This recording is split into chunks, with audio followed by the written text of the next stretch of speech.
CM Jagan పై రాయిదాడి కేసులో నిందితుడు సతీష్ కు 14 రోజుల పాటు రిమాండ్ విధించింది విజయవాడ మెట్రోపాలిటన్ మెజిస్ట్రేట్ కోర్టు. నిందితుడిని నెల్లూరు జైలుకు తరలించనున్నారు. జగన్ పై రాయిదాడి కేసు రిమాండ్ రిపోర్టులో పోలీసులు కీలక విషయాలు తెలిపారు. వైసీపీ ఎమ్మెల్యే అభ్యర్థి వెల్లంపల్లి శ్రీనివాసరావు ఫిర్యాదు మేరకు కేసు నమోదైనట్టుగా చెప్పారు.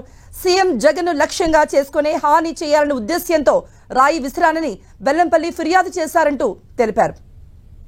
నేరం తీవ్రతను బట్టి తాము హత్యాయత్నం కేసు కూడా నమోదు చేసినట్టుగా పోలీసులు రిమాండ్ రిపోర్టులో తెలిపారు. రాయిదాడి జరిగిన ప్రాంతాన్ని పరిశీలించి 12 మంది సాక్షుల నుండి వాంగ్మూలాలు సైతం నమోదు చేశామని, సీసీ ఫుటేజీలు, వీడియోగ్రాఫ్ సేకరించి పరిశీలించామని తెలిపారు. ఈ నెల 17న తమకు ఈ కేసులో విశ్వసనీయ సమాచారం అందిందని పోలీసులు చెప్పారు. దీంతో విజయవాడ సింగ్ నగర్ వడ్డెర కాలనీకి చెందిన వేముల సతీష్ ను అరెస్టు చేశామని, మధ్యవర్తుల సమక్షంలో అతని సెల్ ఫోన్, బట్టలు స్వాధీనపరుచుకున్నట్టుగా తెలిపారు. A1 వేముల సతీష్ కుమార్, A2 వేముల దుర్గారావు ప్రేరేపించారని, అందుకే సీఎంను హతమార్చడానికి పదునైన కాంక్రీట్ రాయిని సతీష్ విసిరాడంటూ పోలీసులు చెప్పారు.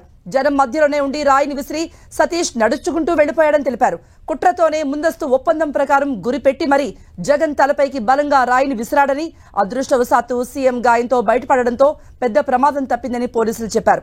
వైసీపీ అభ్యర్థి వెల్లంపల్లి శ్రీనివాసరావు కంటికి కూడా బలంగా దెబ్బ తగిలిందని, అన్ని సాక్ష్యాలు, ఆధారాలు సేకరించిన తర్వాతే A1 గా సతీష్, A2 గా దుర్గారావులను చేర్చినట్టుగా కోర్టుకు పోలీసులు చెప్పారు.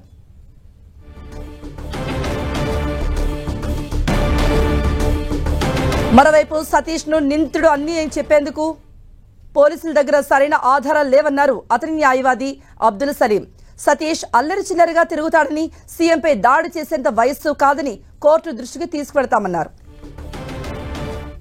ఎస్టాబ్లిష్ చేశారు. దుర్గారావు ఎవరు ఉన్నాడో అతను ప్రోద్బలంతోనే సతీష్ అన్న అబ్బాయి జగన్మోహన్ రెడ్డికి రాయి కొడితే రాయి దెబ్బ నుంచి ఇంజురీ వచ్చిందని ఉంది. కానీ అతనికి ఇతనికి అసలు ఇన్మిటీ లేదని మనం కోర్టుకి వాదించాము. ఇప్పుడు ఫర్దర్ గా మనము రేపు బెయిల్లో మనం అదే వాదన వేసి ఆ బాబుకి న్యాయం చేసే విధానంలో నేను ఉన్నానమ్మా. అతను జగన్మోహన్ రెడ్డికి సంపాలనే ఉద్దేశంతో రాయితో కొట్టాడు అని పీపీ గారు ఇది చేశారు. ఆ ఇంజురీ కూడా చాలా వైటల్ పార్ట్ లా ఉంది అని వాళ్ళు వాదించారు. మేము ఉన్నాము వైటల్ పార్ట్ కాదు, అది ఇంజురీ రాయితో వచ్చిన ఇంజురీ కాదు. ఆ గజమాల ఏముంది, దానికి మేకులు ఉంటాయి సెంటర్లా, లేకుంటే ఏదైనా బంబూ స్టిక్స్ ఏది ఉంటుంది దాంతో వస్తే రావచ్చు ఇంజురీ అని మనం వాదించాము.